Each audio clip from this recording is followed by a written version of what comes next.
Alice was beginning to get very tired of sitting by her sister on the bank, and of having nothing to do. Once or twice she had peeped into the book her sister was reading, but it had no pictures or conversations in it. And where is the use of a book, thought Alice, without pictures or conversations? So she was considering in her own mind, as well as she could, for the hot day made her feel very sleepy and stupid, whether the pleasure of making a daisy chain was worth the trouble of getting up and picking the daisies, when a white rabbit with pink eyes ran close by her. There was nothing very remarkable in that, nor did Alice think it so very much out of the way to hear the rabbit say to itself, "Dear, dear, I shall be too late."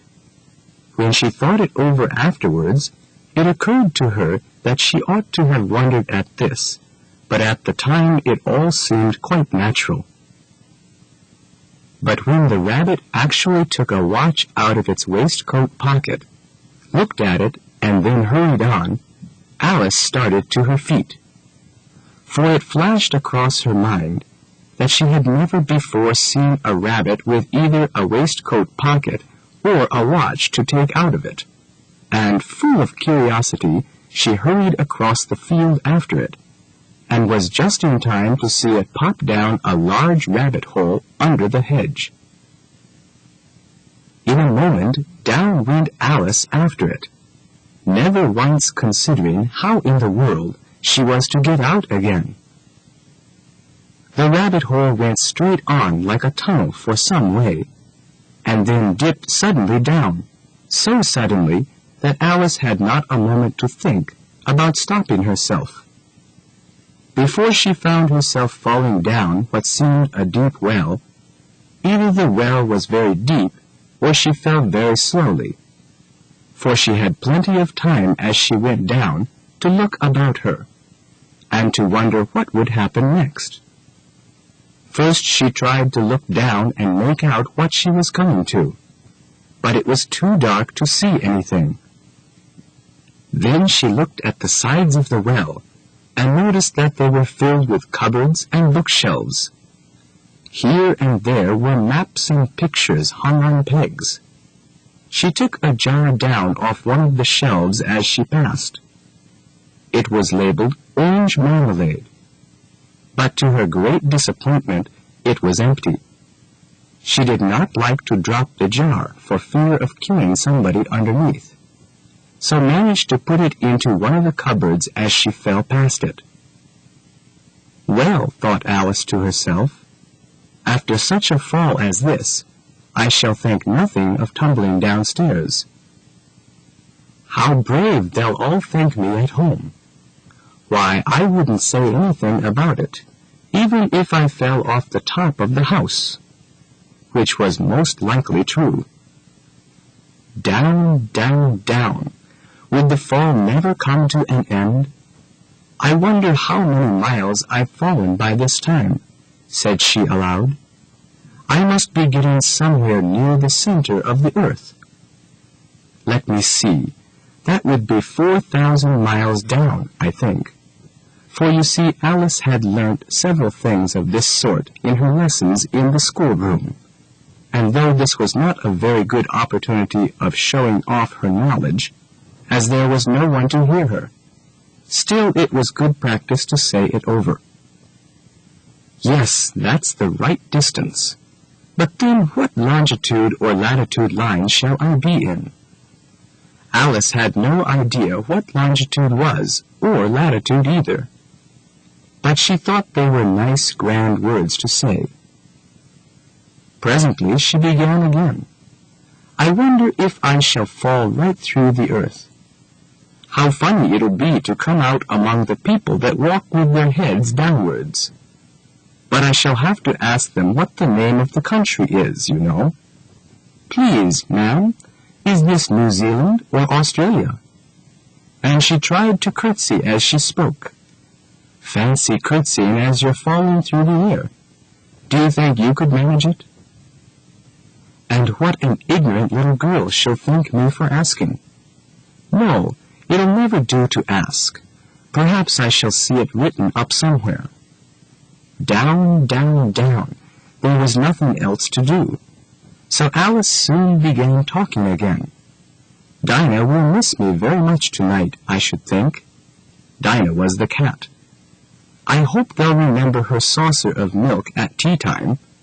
Oh, dear Dinah, I wish I had you here. There are no mice in the air, I'm afraid, but you might catch a bat, and that's very like a mouse, you know, my dear. But do cats eat bats, I wonder? And here Alice began to get rather sleepy, and kept on saying to herself, in a dreamy sort of way, Do cats eat bats? Do cats eat bats? And sometimes, do bats eat cats? For as she couldn't answer either question, it didn't much matter which way she put it. She felt that she was dozing off, and had just begun to dream that she was walking hand in hand with Dinah, and was saying to her very earnestly, Now, Dinah, my dear, tell me the truth. Did you ever eat a bat? When suddenly, bump, bump, down she came upon a heap of sticks and shavings, and the fall was over. Alice was not a bit hurt, and jumped onto her feet directly. She looked up, but it was all dark overhead. Before her was another long passage, and the white rabbit was still in sight, hurrying down it. There was not a moment to be lost. Away went Alice like the wind, and just heard it say, as it turned a corner, My ears and whiskers, how late it's getting. She turned the corner after it, and instantly found herself in a long, low hall, lit up by a row of lamps which hung from the roof. There were doors all round the hall, but they were all locked, and when Alice had been all round it, and tried them all, she walked sadly down the middle, wondering how she was ever to get out again. Suddenly she came upon a little three-legged table, all made of solid glass. There was nothing lying upon it but a tiny golden key, and Alice's first idea was that it might belong to one of the doors of the hall. But alas, either the locks were too large or the key too small. But at any rate it would open none of them. However, on the second time round, she came to a low curtain, beyond which was a door about 18 inches high. She tried the little key in the keyhole, and it fitted. Alice opened the door and looked down a small passage, not larger than a rat hole, into the loveliest garden you ever saw. How she longed to get out of that dark hall and wander about among those beds of bright flowers and those cool fountains. But she could not even get her head through the doorway. And even if my head would go through, thought poor Alice, it would be very little use without my shoulders. Oh, how I wish I could shut up like a telescope. I think I could, if I only knew how to begin. For, you see, so many out-of-the-way things had happened lately that Alice began to think very few things, indeed, were really impossible.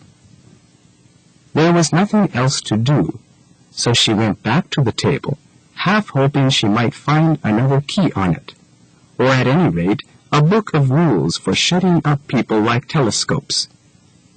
This time there was a little bottle on it, which certainly was not there before, said Alice, and tied round the neck of the bottle was a paper label with the words, Drink Me, beautifully printed on it in large letters. It was all very well to say, Drink me, but I'll look first, said the wise little Alice, and see whether the bottle's marked poison or not. For Alice had read several nice little stories about children that got burnt and eaten up by wild beasts. and other unpleasant things, because they would not remember the simple rules their friends had given them, such as that if you get into the fire, it will burn you, and that if you cut your finger very deeply with a knife, it generally bleeds. And she had never forgotten that if you drink a bottle marked poison, it is almost certain to disagree with you sooner or later. However, this bottle was not marked poison, so Alice tasted it, and finding it very nice, it had, in fact, a sort of mixed flavor of cherry tart, custard, pineapple, roast turkey, toffee, and hot buttered toast. She very soon finished it off. "What a curious feeling," said Alice. "I must be shutting up like a telescope." It was so indeed. She was now only 10 inches high, and her face brightened up as it occurred to her that she was now the right size for going through the little door into that lovely garden. First, however, she waited for a few minutes to see whether she was going to shrink any further. She felt a little nervous about this, for it might end, you know, said Alice to herself, in my going out altogether like a candle. And what should I be like then, I wonder? And she tried to fancy what the flame of a candle is like after the candle is blown out, for she could not remember having ever seen one. However, nothing more happened, so she decided on going into the garden at once. But, alas for poor Alice! When she got to the door, she found she had forgotten the little golden key, and when she went back to the table for the key, she found she could not possibly reach it. She could see it plainly enough through the glass, and she tried her best to climb up one of the legs of the table, but it was too slippery, and when she had tired herself out with trying, the poor little thing sat down and cried. "Come, there's no use in crying," said Alice to herself rather sharply. "I advise you to leave off this minute." She generally gave herself very good advice, and sometimes scolded herself so severely as to bring tears into her eyes. And once she remembered boxing her own ears for having been unkind to herself in a game of croquet she was playing with herself. For this curious child was very fond of pretending to be two people. But it's no use now, thought poor Alice, to pretend to be two people. Why, there's hardly enough of me left to make one respectable person. Soon her eyes fell on a little ebony box lying under the table. She opened it, and found in it a very small cake, on which was lying a card with the words, "Eat me," beautifully printed on it, in large letters. "I'll eat," said Alice, "and if it makes me larger, I can reach the key. And if it makes me smaller, I can creep under the door, so either way I'll get into the garden, and I don't care which happens." She ate a little bit, and said anxiously to herself, "Which way? Which way?" and laid her hand on the top of her head to feel which way it was growing, and was quite surprised to find that she remained the same size. To be sure, this is what generally happens when one eats cake, but Alice had got into the way of expecting nothing but out-of-the-way things to happen, and it seemed quite dull and stupid for things to go on in the common way. So she set to work, and very soon finished off the cake. "Curiouser and curiouser," cried Alice. She was so surprised that she quite forgot how to speak good English. "Now I'm opening out like the largest telescope that ever was. Goodbye, feet." For when she looked down at her feet, they seemed almost out of sight. They were getting so far off. "Oh, my poor little feet! I wonder who will put on your shoes and stockings for you now, dears? I'm sure I can't. I shall be a great deal too far off to bother myself about you. You must manage the best way you can." "But I must be kind to them," thought Alice, "or perhaps they won't walk the way I want to go. Let me see. I'll give them a new pair of boots every Christmas." And she went on planning to herself how she would manage it.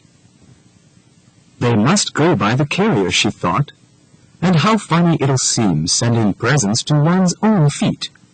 And how odd the directions will look. Alice's right foot, the carpet with Alice's love. Oh dear, what nonsense I am talking." Just at this moment, her head struck against the roof of the hall. In fact, she was now rather more than 9 feet high, and she at once took up the little golden key and hurried off to the garden door. Poor Alice! It was as much as she could do, lying down on one side, to look through into the garden with one eye. But to get through was more hopeless than ever. She sat down and cried again. "You ought to be ashamed of yourself," said Alice. "A great girl like you," she might well say this, "to cry in this way. Stop this instant, I tell you." But she cried on all the same, shedding gallons of tears, until there was a large pool, about 4 inches deep, all round her, and reaching halfway across the hall. After a time she heard a little pattering of feet in the distance, and dried her eyes to see what was coming. It was the White Rabbit coming back again, splendidly dressed, with a pair of white kid gloves in one hand, and a nosegay in the other. Alice was ready to ask help of anyone. She felt so desperate, and as the rabbit passed her, she said in a low, timid voice, "If you please, sir." The rabbit started violently, looked up once into the roof of the hall, from which the voice seemed to come, and then dropped the nosegay and the white kid gloves, and scurried away into the darkness as hard as it could go. Alice took up the nosegay and gloves, and found the nosegay so delicious that she kept smelling at it all the time she went on talking to herself. "Dear, dear, how queer everything is today! And yesterday everything happened just as usual. I wonder if I was changed in the night. Let me think. Was I the same when I got up this morning? I think I remember feeling rather different. But if I'm not the same, who in the world am I? Ah, that's the great puzzle." And she began thinking over all the children she knew of, the same age as herself, to see if she could have been changed for any of them. "I'm sure I'm not Gertrude," she said, "for her hair goes in such long ringlets, and mine doesn't go in ringlets at all. And I'm sure I can't be Florence, for I know all sorts of things, and she knows such a very little. Besides, she's she, and I'm I, and oh dear, how puzzling it all is. I'll try if I know all the things I used to know. Let me see. 4 times 5 is 12, and 4 times 6 is 13, and 4 times 7 is 14. Oh dear, I shall never get to 20 at this rate. But the multiplication table don't signify. Let's try geography. London is the capital of France, and Rome is the capital of Yorkshire, and Paris... Oh dear, dear, that's all wrong, I'm certain. I must have been changed for Florence. I'll try and say, how doth the little... And she crossed her hands on her lap and began. But her voice sounded hoarse and strange, and the words did not sound the same as they used to do.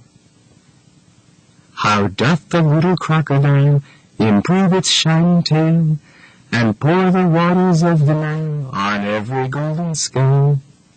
How cheerfully it seems to grin, how neatly spreads its claws, and welcomes little fishes in with gently smiling jaws.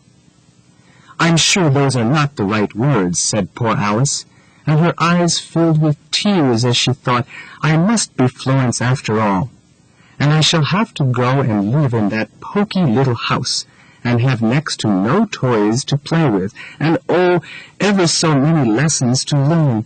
No, I've made up my mind about it. If I'm Florence, I'll stay down here. It'll be no use their putting their heads down and saying, 'Come up, dear.' I shall only look up and say, 'Who am I then?' Answer me that first, and then, if I like being that person, I'll come up. If not, I'll stay down here till I'm somebody else. But, oh dear," cried Alice with a sudden burst of tears, "I do wish they would put their heads down. I am so tired of being all alone here." As she said this, she looked down at her hands, and was surprised to find she had put on one of the rabbit's little gloves while she was talking. "How can I have done that?" thought she. "I must be growing small again." She got up and went to the table to measure herself by it, and found that, as nearly as she could guess, she was now about 2 feet high, and was going on shrinking rapidly. Soon she found out that the reason of it was the nosegay she held in her hand. She dropped it hastily, just in time to save herself from shrinking away altogether, and found that she was now only 3 inches high. "Now for the garden," cried Alice, as she hurried back to the little door. But the little door was locked again, and the little gold key was lying on the glass table as before, and things are worse than ever, thought the poor little girl, for I never was as small as this before, never, and I declare it's too bad, it is. At this moment her foot slipped, and splash, she was up to her chin in salt water. Her first idea was that she had fallen into the sea. Then she remembered that she was underground, and she soon made out that it was the pool of tears she had wept when she was 9 feet high. "I wish I hadn't cried so much," said Alice, as she swam about trying to find her way out. "I shall be punished for it now, I suppose, by being drowned in my own tears. Well, that'll be a queer thing to be sure. However, everything is queer today." Very soon she saw something splashing about in the pool near her. At first she thought it must be a walrus or a hippopotamus, but then she remembered how small she was herself, and soon made out that it was only a mouse that had slipped in like herself. Would it be any use now, thought Alice, to speak to this mouse? The rabbit is something quite out of the way, no doubt, and so have I been ever since I came down here, but that is no reason why the mouse should not be able to talk. I think I may as well try. So she began, "Oh, mouse, do you know how to get out of this pool? I am very tired of swimming about here. Oh, mouse." The mouse looked at her rather inquisitively to his little eye. "Perhaps it doesn't understand English," thought Alice. "I dare say it's a French mouse. Come over with William the Conqueror." For with all her knowledge of history, Alice had no very clear notion how long ago anything had happened. So she began again, "Où est ma chat?" which was the first sentence out of her French lesson book. The mouse gave a sudden jump in the pool, and seemed to quiver with fright. "Oh, I beg your pardon," cried Alice hastily, afraid that she had hurt the poor animal's feelings. "I quite forgot you didn't like cats." "Not like cats?" cried the mouse, in a shrill, passionate voice. "Would you like cats if you were me?" "Well, perhaps not," said Alice in a soothing tone. "Don't be angry about it, and yet I wish I could show you our cat Dinah. I think you'd take a fancy to cats if you could only see her. She is such a dear, quiet thing," said Alice, half to herself as she swam lazily about in the pool. "She sits purring so nicely by the fire, licking her paws and washing her face, and she is such a nice, soft thing to nurse. And she's such a capital one for catching mice. Oh, I beg your pardon," cried poor Alice again, for this time the mouse was bristling all over. and she felt certain that it was really offended. "Have I offended you?" "Offended, indeed," cried the mouse, who seemed to be positively trembling with rage. "Our family always hated cats. Nasty, low, vulgar things. Don't talk to me about them any more." "I won't indeed," said Alice, in a great hurry to change the conversation. Are you fond of dogs?" The mouse did not answer, so Alice went on eagerly. "There is such a nice little dog near our house. I should like to show you.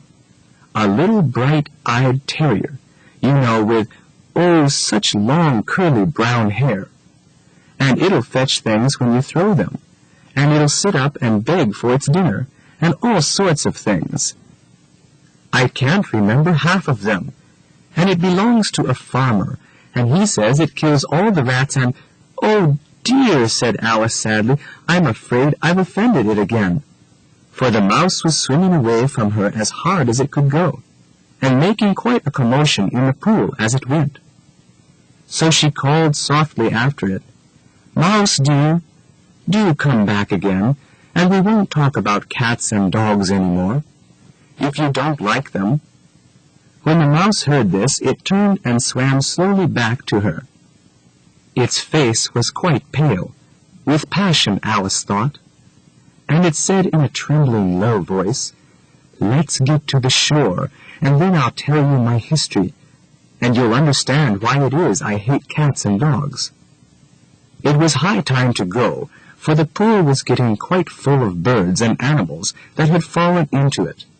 There was a duck and a dodo, a lory and an eaglet, and several other curious creatures. Alice led the way, and the whole party swam to the shore.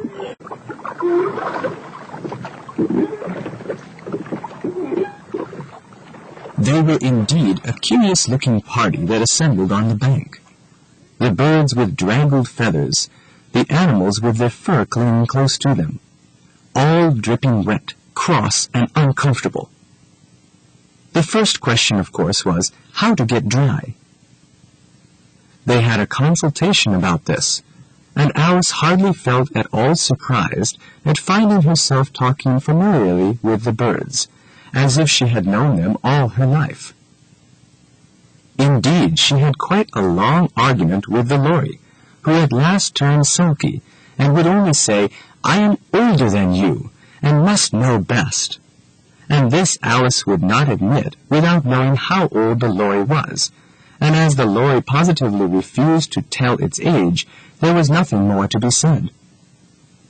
At last the mouse, who seemed to have some authority among them, called out, "Sit down, all of you, and attend to me. I'll soon make you dry enough." They all sat down at once, shivering in a large ring. Alice in the middle, with her eyes anxiously fixed on the mouse, for she felt sure she would catch a bad cold if she did not get dry very soon. "Ahem," said the mouse, with a self-important air. "Are you all ready? This is the driest thing I know. Silence all round, if you please."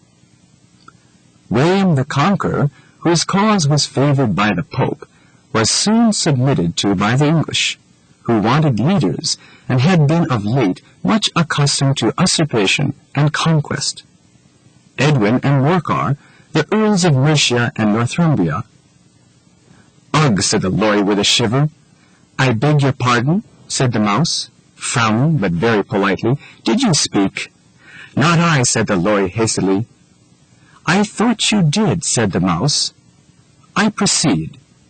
Edwin and Morcar, the Earls of Mercia and Northumbria, declared for him, and even Stigand, the patriotic Archbishop of Canterbury, found it advisable to go with Edgar Atheling to meet William and offer him the crown. William's conduct was at first moderate. "How are you getting on now, dear?" said the mouse, turning to Alice as he spoke. "As red as ever," said poor Alice. "It doesn't seem to dry me at all." "In that case," said the dodo solemnly, rising to his feet, "I move that the meeting adjourn for the immediate adoption of more energetic remedies." "Speak "Speak English," said the duck. "I don't know the meaning of half those long words, and what's more, I don't believe you do either." And the duck quacked, a comfortable laugh to itself. Some of the other birds tittered audibly. "I only meant to say," said the dodo in a rather offended tone, "that I know of a house near here where we could get the young lady and the rest of the party dried. And then we could listen comfortably to the story, which I think you were good enough to promise to tell us," bowing gravely to the mouse.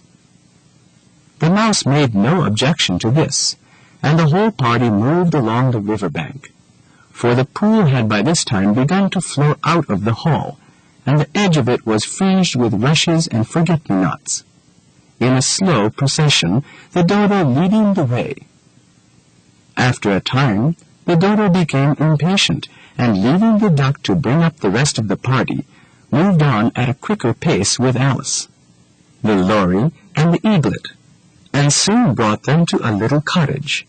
And there they sat snugly by the fire, wrapped up in blankets, until the rest of the party had arrived, and they were all dry again. Then they all sat down again in a large ring on the bank and begged the mouse to begin his story. "Mine is a long and a sad tale," said the mouse, turning to Alice and sighing.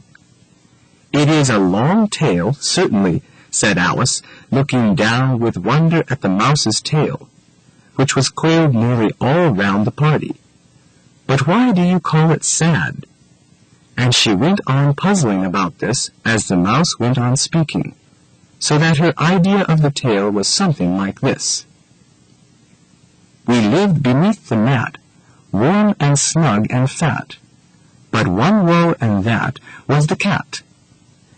To our joys a clog, in our eyes a fog, on our hearts a log was the dog. When the cat's away, then the mice will play, but alas, one day, so they say, came the dog and cat, hunting for a rat, crushed the mice all flat, each one as he sat, underneath the mat, warm and snug and fat. Think of that." "You are not attending," said the mouse to Alice severely. "What are you thinking of?" "I beg your pardon," said Alice very humbly. "You had got to the fifth bend, I think." "I had not," cried the mouse, sharply and very angrily. "Are not," said Alice, always ready to make herself useful and looking anxiously about her. "Oh, do let me help to undo it." "I shall do nothing of the sort," said the mouse, getting up and walking away from the party. "You insult me by talking such nonsense." "I didn't mean it," pleaded poor Alice, "but you're so easily offended, you know." The mouse only growled in reply. "Please come back and finish your story," Alice called after it, and the others all joined in chorus. "Yes, please do."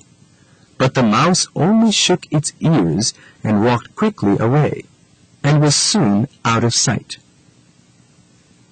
"What a pity it wouldn't stay," sighed the lory, and an old crab took the opportunity of saying to its daughter, "Ah, my dear, let this be a lesson to you never to lose your temper." "Hold your tongue, Ma," said the young crab a little snappishly. "You're enough to try the patience of an oyster." "I wish I had our Dinah here. I know I do," said Alice aloud, addressing no one in particular. She'd soon fetch it back. "And who is Dinah, if I might venture to ask the question?" said the lory. Alice replied eagerly, for she was always ready to talk about her pet. "Dinah's our cat.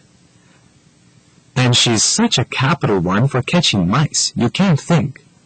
And oh, I wish you could see her after the birds. Why, she'll eat a little bird as soon as look at it." This answer caused a remarkable sensation among the party. Some of the birds hurried off at once. One old magpie began wrapping itself up very carefully, remarking, "I really must be getting home. The night air does not suit my throat." And a canary called out in a trembling voice to its children, "Come away from her, my dears. She's no fit company for you." On various pretexts, they all moved off, and Alice was soon left alone. She sat for some while sorrowfully and silent, but she was not long before she recovered her spirits and began talking to herself again as usual. "I do wish some of them had stayed a little longer. And I was getting to be such friends with them. Really, the Lorry and I were almost like sisters. And so was that dear little Elet, and the Dodo as we came along through the water. And if the Dodo hadn't known the way to that nice little cottage, I don't know when we should have got dry again." And there is no knowing how long she might have prattled on in this way, if she had not suddenly caught the sound of pattering feet. It was the White Rabbit, trotting slowly back again, and looking anxiously about it as it went, as if it had lost something, and she heard it muttering to itself, the Marchioness, oh my dear paws, oh my fur and whiskers. She'll have me executed, as sure as ferrets are ferrets. Where can I have dropped them, I wonder?" Alice guessed in a moment that it was looking for the nosegay and the pair of white kid gloves, and she began hunting for them, but they were now nowhere to be seen. Everything seemed to have changed since her swim in the pool and her walk along the river bank with its fringe of rushes and forget-me-nots, and the glass table and the little door had vanished. Soon the rabbit noticed Alice as she stood looking curiously about her, and at once said in a quick, angry tone, "Why, Mary Ann, what are you doing out here? Go home this moment, and look on my dressing-table for my gloves and nosegay, and fetch them here as quick as you can run. Do you hear?" And Alice was so much frightened that she ran off at once, without saying a word, in the direction which the rabbit had pointed out. She soon found herself in front of a neat little house, on the door of which was a bright brass plate with the name W. Rabbit, Esq. She went in and hurried upstairs, for fear she should meet the real Mary Ann, and be turned out of the house before she had found the gloves. She knew that one pair had been lost in the hall, but of course, thought Alice, it has plenty more of them in its house. How queer it seems to be going messages for a rabbit. I suppose Dinah will be sending me messages next. And she began fancying the sort of things that would happen. "Miss Alice, come here directly and get ready for your walk." "Coming in a minute, nurse. But I've got to watch this mouse hole till Dinah comes back, and see that the mouse doesn't get out. Only I don't think," Alice went on, "that they'd let Dinah stop in the house if it began ordering people about like that." By this time she had found her way into a tidy little room, with a table in the window on which was a looking-glass, and, as Alice had hoped, 2 or 3 pairs of tiny white kid gloves. She took up a pair of gloves and was just going to leave the room when her eye fell upon a little bottle that stood near the looking-glass. There was no label on it this time, with the words "Drink me," but nevertheless she uncorked it and put it to her lips. "I know something interesting is sure to happen," she said to herself, "whenever I eat or drink anything. So I'll see what this bottle does. I do hope it'll make me grow larger, for I'm quite tired of being such a tiny little thing." It did so indeed, and much sooner than she expected. Before she had drunk half the bottle, she found her head pressing against the ceiling, and she stooped to save her neck from being broken, and hastily put down the bottle, saying to herself, "That's quite enough. I hope I shan't grow any more. I wish I hadn't drunk so much." Alas, it was too late. She went on growing and growing, and very soon had to kneel down. In another minute there was not room even for this, and she tried the effect of lying down, with one elbow against the door, and the other arm curled round her head.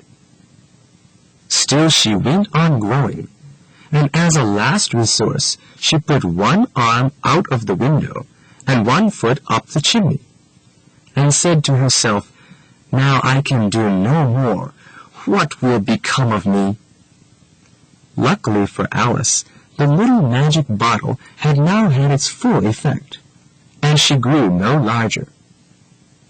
Still it was very uncomfortable, and as there seemed to be no sort of chance of ever getting out of the room again, no wonder she felt unhappy.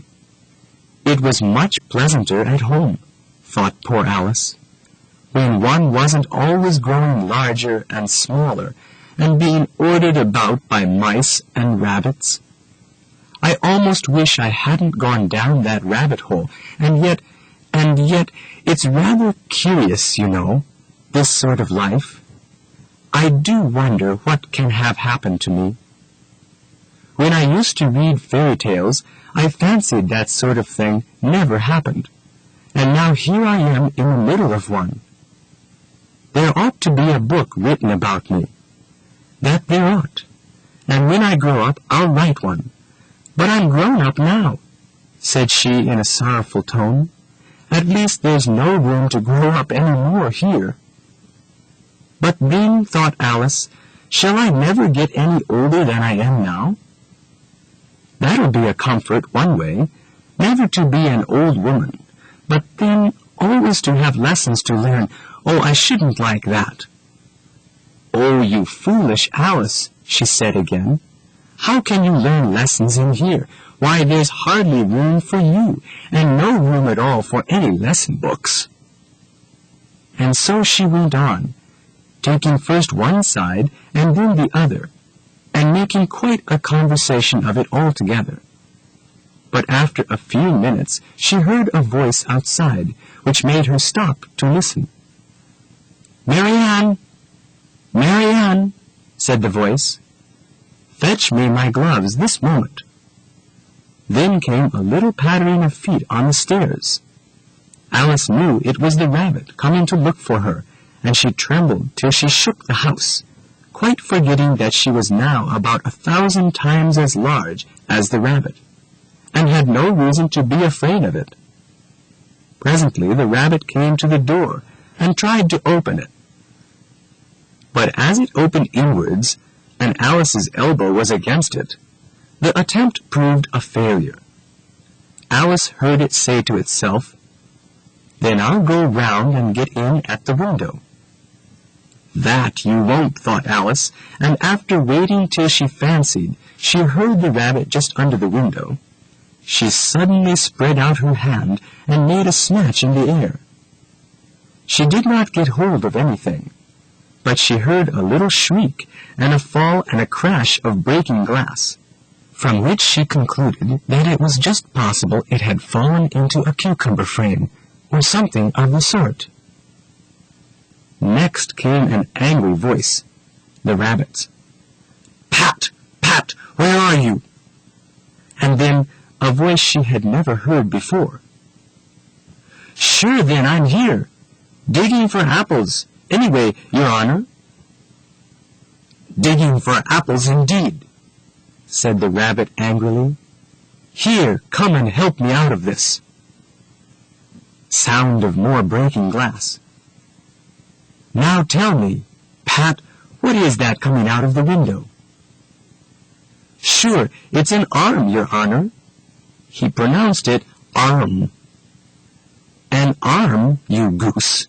Who ever saw an arm that size? Why, it fills the whole window, don't you see?" "Sure, it does, Your Honor, but it's an arm, for all that." "Well, it's no business there. Go and take it away." There was a long silence after this, and Alice could only hear whispers now and then, such as, "Sure, I don't like it, Your Honor. At all. Do as I tell you, you coward." and at last she spread out her hand again and made another snatch in the air. This time there were 2 little shrieks and more breaking glass. What a number of cucumber frames there must be, thought Alice. I wonder what they'll do next. As for pulling me out of the window, I only wish they could. I'm sure I don't want to stop in here any longer. She waited for some time without hearing anything more. At last came a rumbling of little cartwheels, and the sound of a good many voices all talking together. She made out the words, "Where's the other ladder?" "Why, I hadn't to bring but one. Bill's got the other. Here, put 'em up at this corner. No, tie 'em together first. They don't reach high enough yet." "Oh, they'll do well enough. Don't be particular. Here, Bill. Catch hold of this rope. Will the roof bear? Mind that loose slate. Oh, it's coming down. Heads below." A loud crash. Now who did that? It was Bill, I fancy. Who's to go down the chimney? "Nay, I shan't. You do it." "That I won't, then. Bill's got to go down." "Here, Bill. The master says you've to go down the chimney." "Oh, so Bill's got to come down the chimney, has he?" said Alice to herself. "Why, they seem to put everything upon Bill. I wouldn't be in Bill's place for a good deal. The fireplace is a pretty tight one, but I think I can kick a little." She drew her foot as far down the chimney as she could, and waited till she heard a little animal. She couldn't guess what sort it was, scratching and scrambling in the chimney close above her. Then, saying to herself, "This is Bill," she gave one sharp kick and waited again to see what would happen next. The first thing was a general chorus of, "There goes Bill." Then the rabbit's voice alone, "Catch him, you by the hedge." Then silence. And then another confusion of voices. "How was it, old fellow? What happened to you? Tell us all about it." Last came a little feeble squeaking voice. "That's Bill," thought Alice, which said, "Well, I hardly know. I'm all of a fluster myself. Something comes at me like a jack-in-the-box, and the next minute up I goes like a rocket." "And so you did, old fellow," said the other voices. "We must burn the house down," said the voice of the rabbit, and Alice called out as loud as she could, "If you do, I'll set Dinah at you." This caused silence again, and while Alice was thinking, "But how can I get Dinah here?" she found to her great delight that she was getting smaller. Very soon she was able to get up out of the uncomfortable position in which she had been lying, and in 2 or 3 minutes more she was once more 3 inches high. She ran out of the house as quick as she could, and found quite a crowd of little animals waiting outside. Guinea pigs, white mice, squirrels, and Bill, a little green lizard, that was being supported in the arms of one of the guinea pigs, while another was giving it something out of a bottle. They all made a rush at her the moment she appeared, but Alice ran her hardest and soon found herself in a thick wood.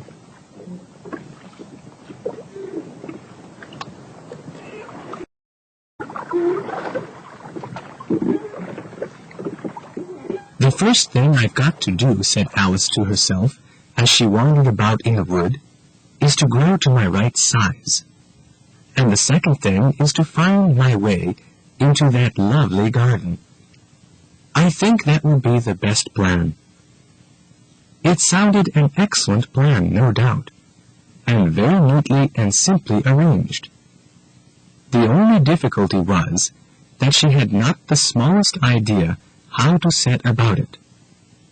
And while she was peering anxiously among the trees round her, a little sharp bark just over her head made her look up in a great hurry.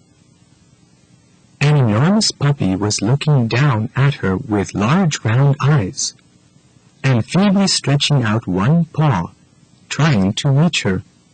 "Poor thing," said Alice in a coaxing tone, and she tried hard to whistle to it. But she was terribly alarmed all the while at the thought that it might be hungry, in which case it would probably devour her in spite of all her coaxing. Hardly knowing what she did, she picked up a little bit of stick and held it out to the puppy, whereupon the puppy jumped into the air off all its feet at once, and with a yelp of delight rushed at the stick, and made believe to worry it.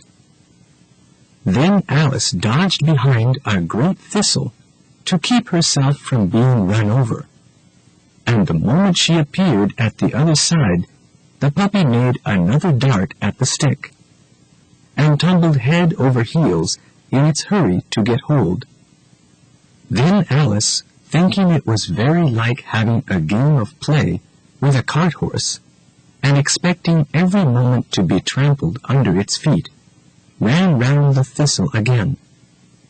Then the puppy began a series of short charges at the stick, running a very little way forwards each time, and a long way back, and barking hoarsely all the while, till at last it sat down a good way off, panting, with its tongue hanging out of its mouth, and its great eyes half shut. This seemed to Alice a good opportunity for making her escape.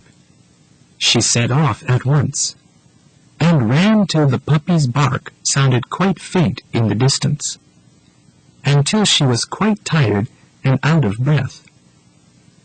"And yet what a dear little puppy it was," said Alice, as she leant against a buttercup to rest herself, and fanned herself with her hat.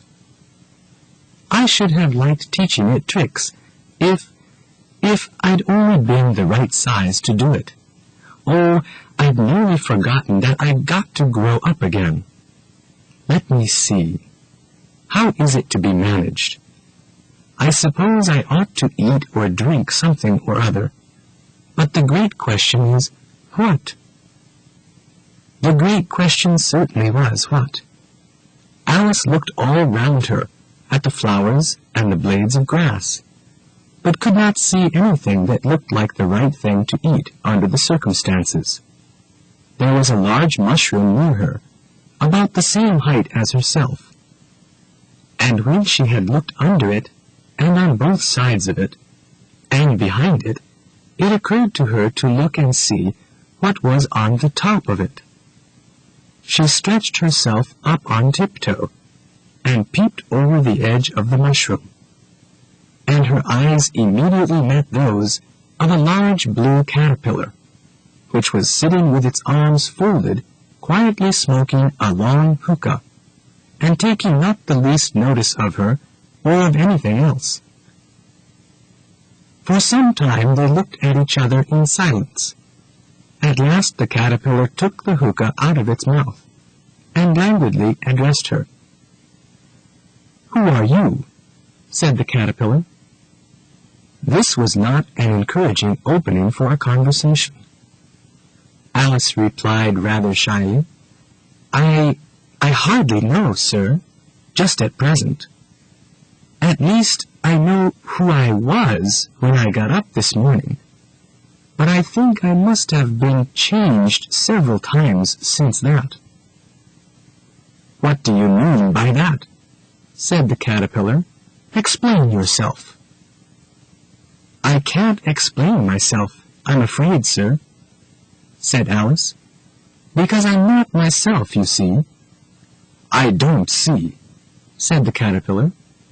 "I'm afraid I can't put it more clearly," Alice replied very politely, "for I can't understand it myself, and really to be so many different sizes in one day is very confusing." "It isn't," said the caterpillar.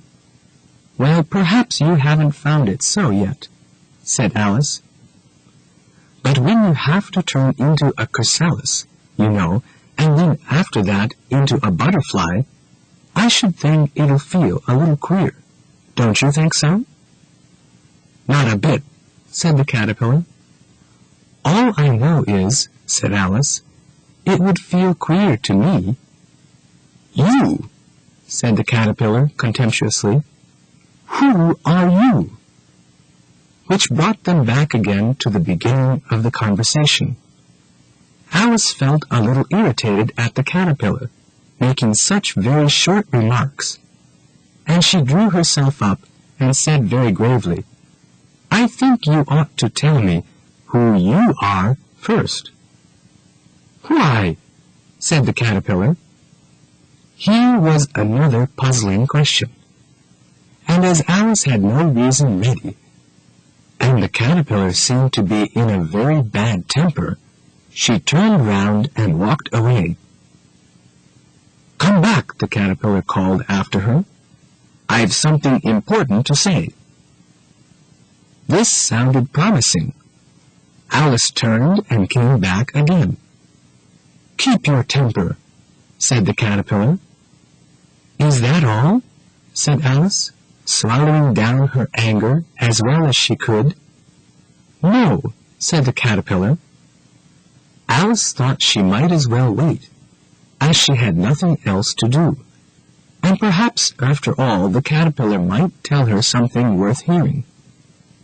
For some minutes it puffed away at its hookah without speaking, but at last it unfolded its arms, took the hookah out of its mouth again, and said, So you think you're changed, do you? Yes, sir, said Alice. I can't remember the things I used to know. I've tried to say, How doth the little busy bee? And it came all different. Try and repeat. You are old, Father William, said the caterpillar. Alice folded her hands and began. You are old, Father William, the young man said, and your hair is exceedingly white. And yet you insistently stand on your head. Do you think at your age it is right? In my youth, Father William replied to his son, I feared it might injure the brain. But now that I'm perfectly sure I have none, why I do it again and again.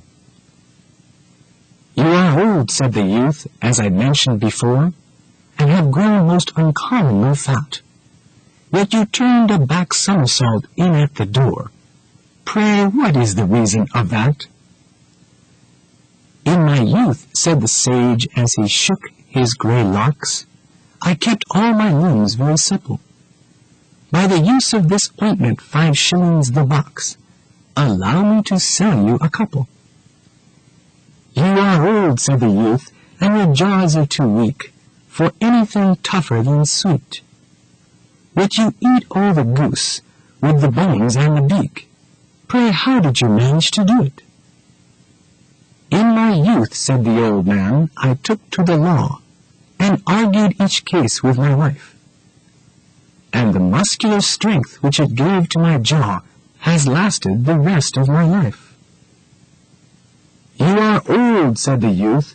One would hardly suppose that your eye was as steady as ever. Yet you balanced an eel on the end of your nose. What made you so awfully clever? I have answered 3 questions, and that is enough, said his father. Don't give yourself airs. Do you think I can listen all day to such stuff? Be off, or I'll kick you downstairs. That is not said right, said the caterpillar. Not quite right, I'm afraid, said Alice timidly. Some of the words have got altered. It is wrong from beginning to end, said the caterpillar decidedly, and there was silence for some minutes. The caterpillar was the first to speak. What size do you want to be? It asked. Oh, I'm not particular as to size, Alice hastily replied. only one doesn't like changing so often, you know. Are you content now? Said the caterpillar. Well, I should like to be a little larger, sir, if you wouldn't mind, said Alice. 3 inches is such a wretched height to be.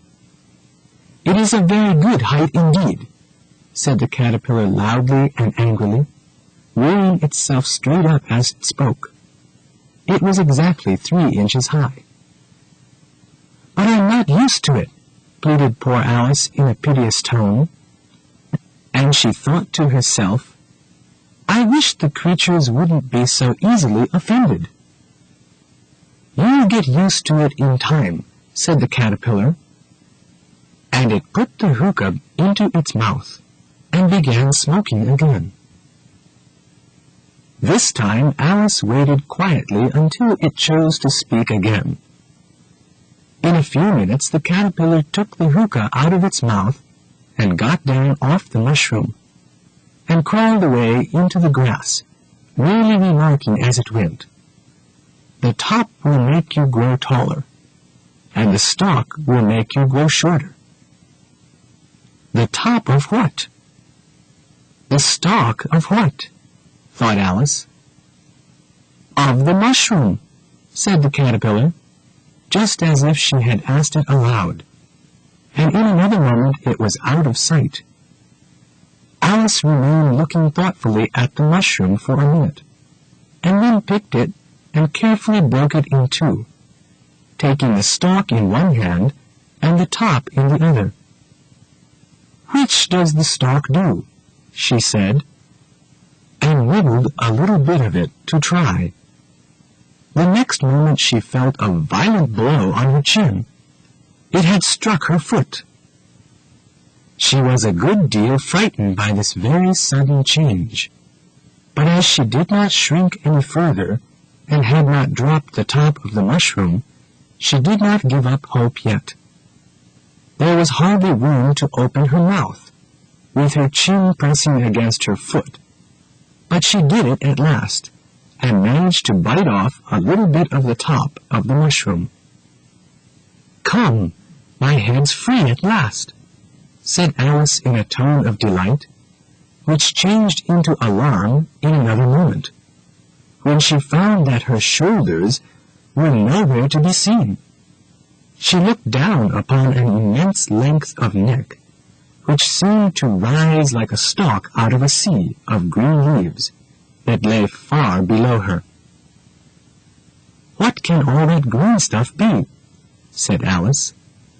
And where have my shoulders got to? And, oh, my poor hands! How is it I can't see you? She was moving them about as she spoke, but no result seemed to follow, except a little rustling among the leaves. Then she tried to bring her head down to her hands, and was delighted to find that her neck would bend about easily in every direction, like a serpent.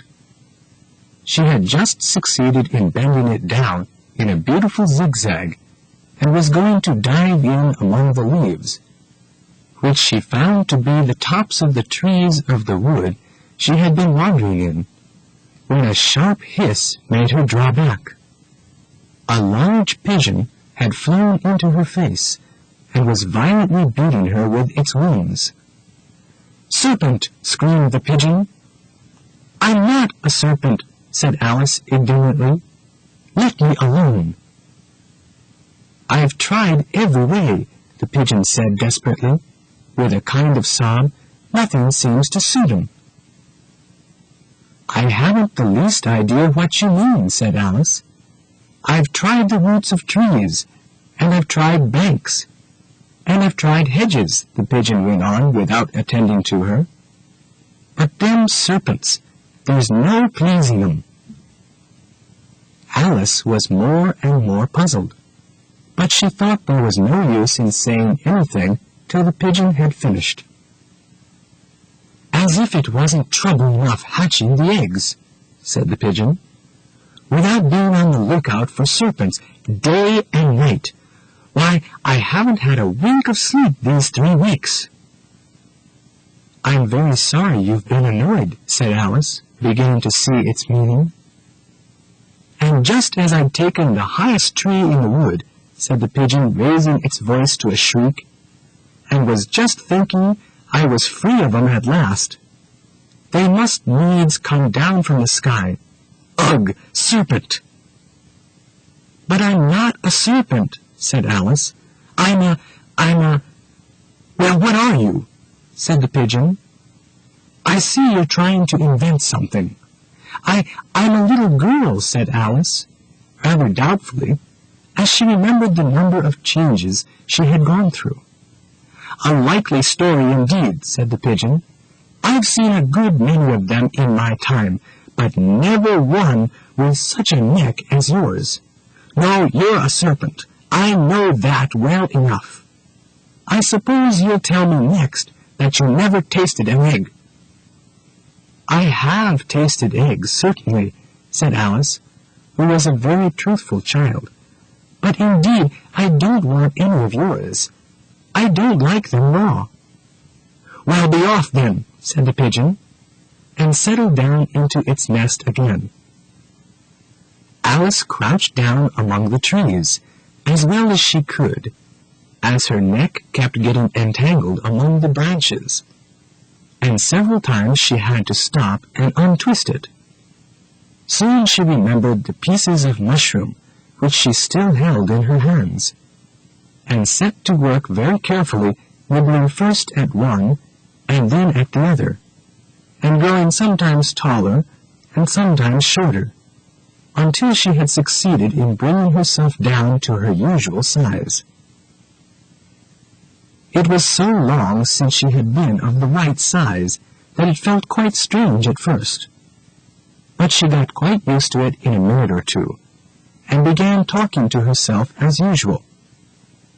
Well, there's half my plan done now. How puzzling all these changes are. I'm never sure what I'm going to be from one minute to another. However, I've got to my right size again. The next thing is to get into that beautiful garden. How is that to be done, I wonder?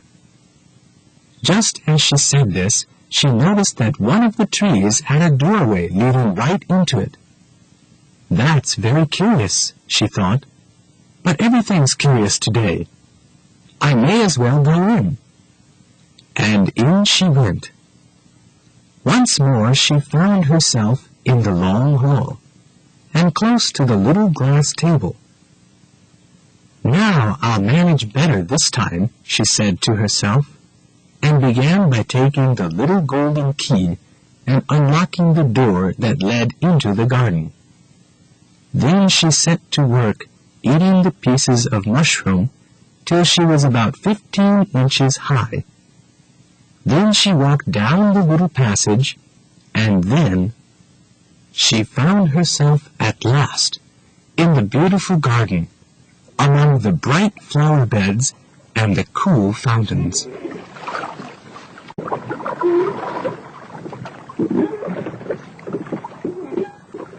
A large rose tree stood near the entrance of the garden. The roses on it were white, but there were 3 gardeners at it, busily painting them red. This Alice thought a very curious thing, and she went near to watch them. And just as she came up, she heard one of them say, "Look out, Five! Don't go splashing paint over me like that." "I couldn't help it," said Five in a sulky tone. 7 jogged my elbow. On which 7 lifted up his head and said, "That's right, Five. Always lay the blame on others." "You'd better not talk," said Five. "I heard the Queen say only yesterday she thought of having you beheaded." "What for?" said the one who had spoken first. "That's not your business, too," said 7. "Yes, it is his business," said 5. "And I'll tell him it was for bringing tulip roots to the cook instead of potatoes." 7 flung down his brush and had just begun. Well, of all the unjust things! When his eye fell upon Alice, and he stopped suddenly. The others looked round, and all of them took off their hats and bowed low. "Would you tell me, please," said Alice timidly, "why you are painting those roses?" 5 and 7 looked at 2, but said nothing. 2 began in a low voice, "Why, Miss, the fact is, this ought to have been a red rose tree, and we put a white one in by mistake. And if the Queen was to find it out, we should all have our heads cut off. So you see, we're doing our best before she comes to." At this moment 5, who had been looking anxiously across the garden, called her, "The Queen! The Queen!" and the 3 gardeners instantly threw themselves flat upon their faces. There was a sound of many footsteps, and Alice looked round, eager to see the Queen. First came 10 soldiers carrying clubs. These were all shaped like the 3 gardeners, flat and oblong, with their hands and feet at the corners. Next, the 10 courtiers. These were all ornamented with diamonds, and walked 2 and 2, as the soldiers did. After these came the royal children. There were 10 of them, and the little dears came jumping merrily along, hand in hand, in couples. They were all ornamented with hearts. Next came the guests, mostly kings and queens, among whom Alice recognized the white rabbit. It was talking in a hurried, nervous manner, smiling at everything that was said, and went by without noticing her. Then followed the Knave of Hearts, carrying the king's crown on a cushion. And last of all this grand procession came the King and Queen of Hearts. When the procession came opposite to Alice, they all stopped and looked at her, and the Queen said severely, "Who is this?" She said it to the Knave of Hearts, who only bowed and smiled in reply. "Idiot!" said the Queen, turning up her nose, and asked Alice, "What's your name?" "My name is Alice, so please, Your Majesty," said Alice boldly, for she thought to herself, "Why, they're only a pack of cards. I needn't be afraid of them." "Who are these?" said the Queen, pointing to the 3 gardeners lying round the rose tree. For as they were lying on their faces, and the pattern on their backs was the same as the rest of the pack, she could not tell whether they were gardeners, or soldiers, or courtiers, or 3 of her own children. "How should I know?" said Alice, surprised at her own courage. "It's no business of mine." The Queen turned crimson with fury, and after glaring at her for a minute, began in a voice of thunder, "Off with her!" "Nonsense!" said Alice, very loudly and decidedly, and the Queen was silent. The King laid his hand upon her arm, and said timidly, "Remember, my dear, she is only a child." The Queen turned angrily away from him, and said to the Knave, "Turn them over." The Knave did so very carefully with one foot. "Get up," said the Queen in a shrill, loud voice, and the 3 gardeners instantly jumped up and began bowing to the King, the Queen, the royal children, and everybody else. "Leave off that!" screamed the Queen. "You make me giddy." And then, turning to the rose tree, she went on, "What have you been doing here?"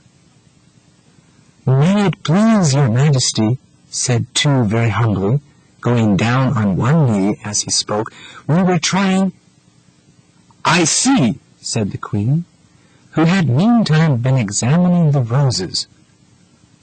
Off with their heads! And the procession moved on.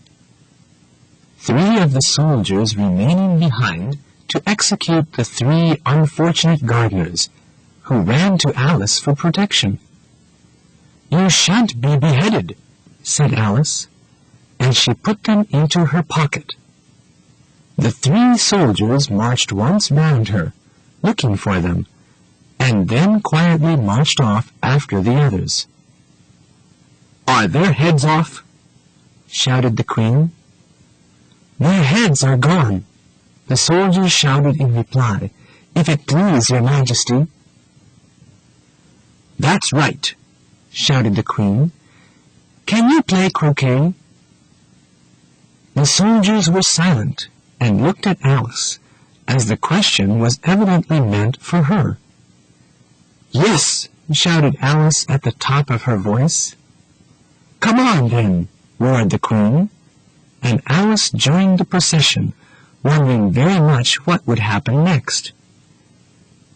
It's a very fine day, said a timid little voice. She was walking by the white rabbit, who was peeping anxiously into her face.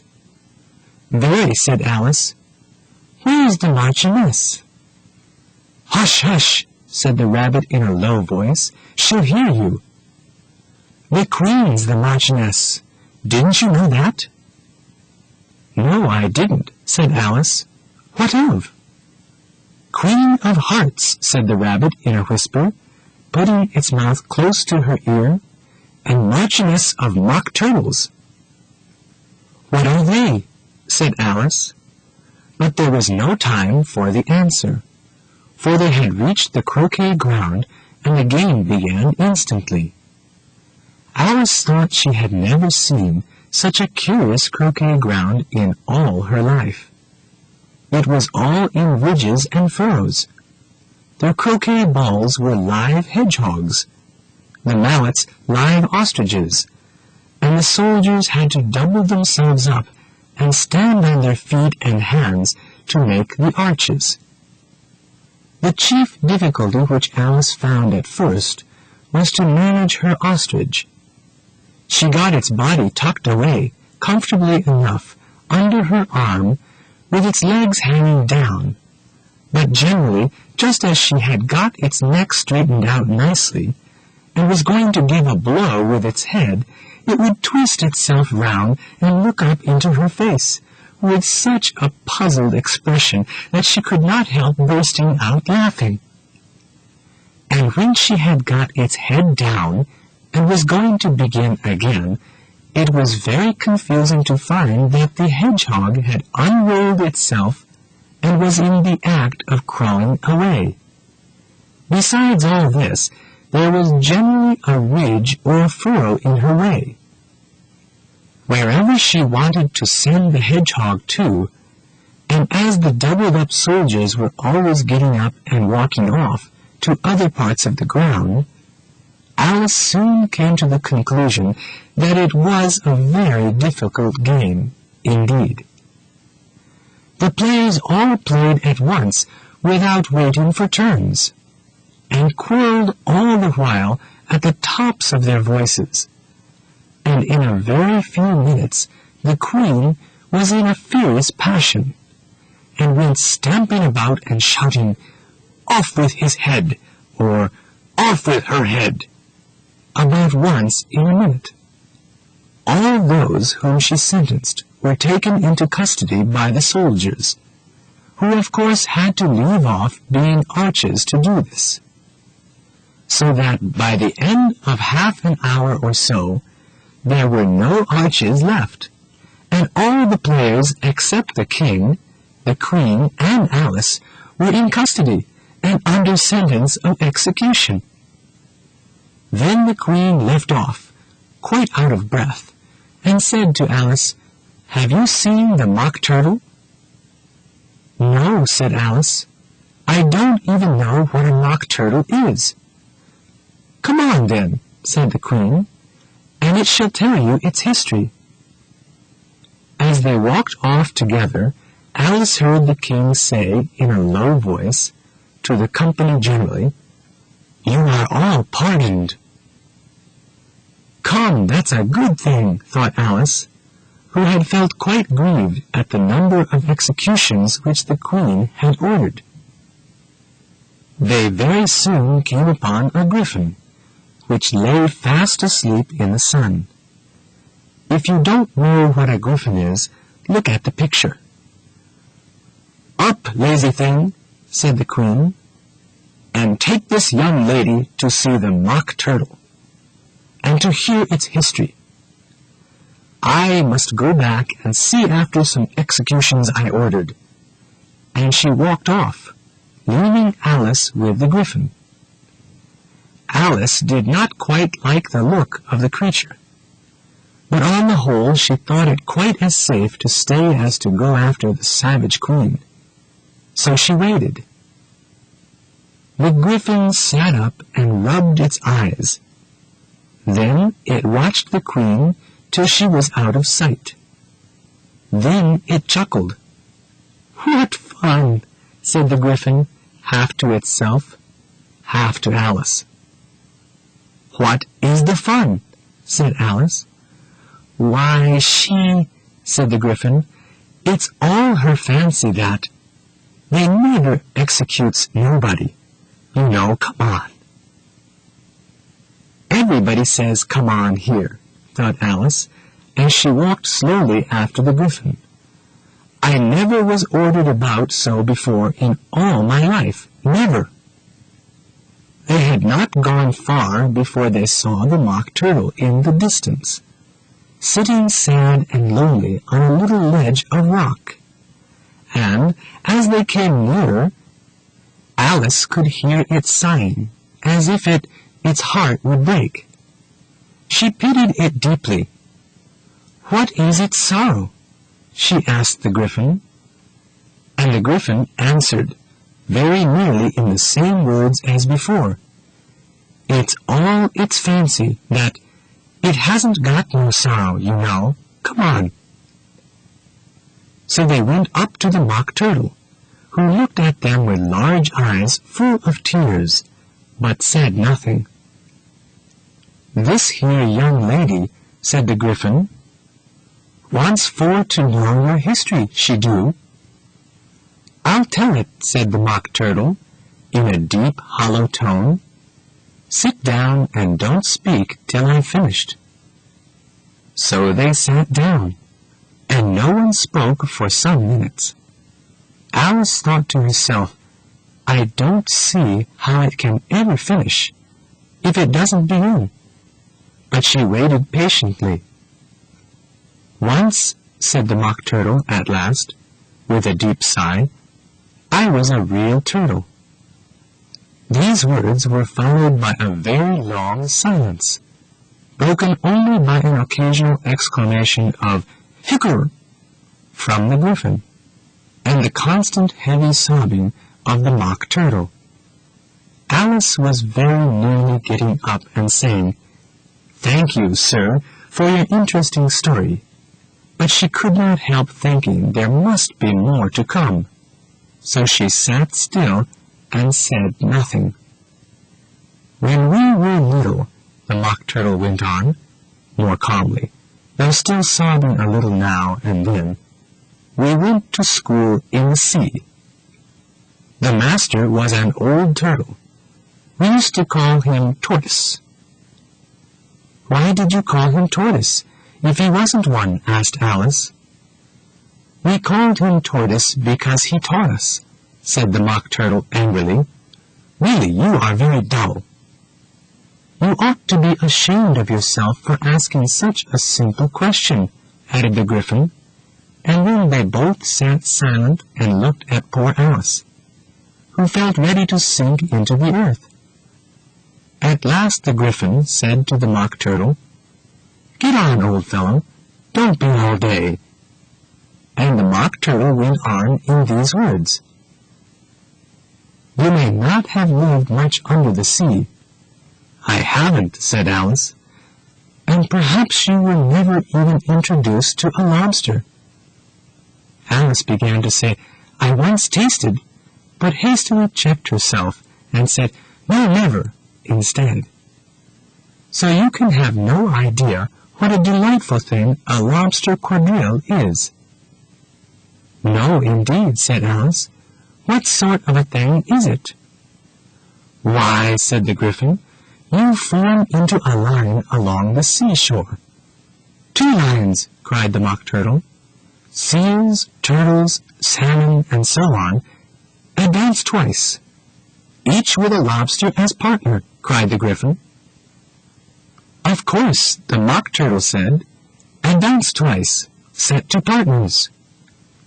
"Change lobsters and retire in same order," interrupted the Gryphon. "Then you know," continued the Mock Turtle, "you throw the lobsters," shouted the Gryphon, with a bound into the air. "As far out to sea as you can. Swim after them," screamed the Gryphon. "Turn a somersault in the sea," cried the Mock Turtle wildly. The Gryphon, and that's only dropping its voice, and the two creatures, who had been jumping about like mad things all this time, sat down again very sadly and quietly and looked at Alice. "It must be a very pretty dance," said Alice timidly. "Would you like to see a little of it?" said the Mock Turtle. "Very much indeed," said Alice. "Come, let's try the first figure," said the Mock Turtle to the Gryphon. "We can do it without lobsters, you know." "Which shall sing?" "Oh, you sing," said the Gryphon. "I've forgotten the words." So they began solemnly dancing round and round Alice, every now and then treading on her toes when they came too close, and waving their forepaws to mark the time, while the Mock Turtle sang, slowly and sadly, these words: "Beneath the waters of the sea are lobsters thick as thick can be. They love to dance with you and me, my own, my gentle sailor." The Gryphon joined in singing the chorus, which was, "Salmon come up, salmon go down, salmon come twist your tail around. Of all the fishes of the sea, there's none so good as salmon." "Thank you," said Alice, feeling very glad that the figure was over. "Shall we try the second figure?" said the Gryphon. "Or would you prefer a song?" "Oh, a song, please," Alice replied, so eagerly that the Gryphon said, in a rather offended tone, "No accounting for tastes. Sing her Mock Turtle Soup, will you, old fellow?" The Mock Turtle sighed deeply and began, in a voice sometimes choked with sobs, to sing this: "Beautiful soup, so rich and green, waiting in a hot tureen. Who for such dainties would not stoop? Soup of the evening, beautiful soup. Soup of the evening, beautiful soup. Beautiful soup, beautiful soup. Soup of the evening, beautiful, beautiful soup." "Chorus again!" cried the Gryphon. And the Mock Turtle had just begun to repeat it when a cry of "The trial's beginning" was heard in the distance. "Come on," cried the Gryphon, and taking Alice by the hand, he hurried off, without waiting for the end of the song. "What trial is it?" panted Alice as she ran. But the Gryphon only answered, "Come on," and ran the faster, and more faintly came, borne on the breeze that followed them, the melancholy words, "Soup of the evening, beautiful, beautiful soup." The King and Queen were seated on their throne when they arrived, with a great crowd assembled around them. The knave was in custody, and before the king stood the White Rabbit, with a trumpet in one hand and a scroll of parchment in the other. "Herald, read the accusation," said the king. On this the white rabbit blew 3 blasts on the trumpet, and then unrolled the parchment scroll, and read as follows. "The Queen of Hearts, she made some tarts, all on a summer day. The Knave of Hearts, he stole those tarts, and took them quite away." "Now for the evidence," said the king, "and then the sentence." "No," said the queen, "first the sentence, and then the evidence." "Nonsense!" cried Alice, so loudly that everybody jumped. "The idea of having the sentence first." "Hold your tongue," said the queen. "I won't," said Alice. "You're nothing but a pack of cards. Who cares for you?" At this the whole pack rose up into the air and came flying down upon her. She gave a little scream of fright and tried to beat them off, and found herself lying on the bank with her head in the lap of her sister, who was gently brushing away some leaves that had fluttered down from the trees onto her face. "Wake up, Alice dear," said her sister. "What a nice long sleep you've had." "Oh, I've had such a curious dream," said Alice. And she told her sister all her adventures underground, as you have read them. And when she had finished, her sister kissed her and said, "It was a curious dream, dear, certainly. But now run in to your tea. It's getting late." So Alice ran off, thinking while she ran, as well she might, what a wonderful dream it had been. But her sister sat there some while longer, watching the setting sun, and thinking of little Alice and her adventures, till she too began dreaming after a fashion, and this was her dream. She saw an ancient city and a quiet river winding near it along the plain, and up the stream went slowly gliding a boat with a merry party of children on board. She could hear their voices and laughter like music over the water, and among them was another little Alice, who sat listening with bright, eager eyes to a tale that was being told. And she listened for the words of the tale, and lo, it was the dream of her own little sister. So the boat wound slowly along beneath the bright summer day, with its merry crew and its music of voices and laughter, till it passed round one of the many turnings of the stream, and she saw it no more.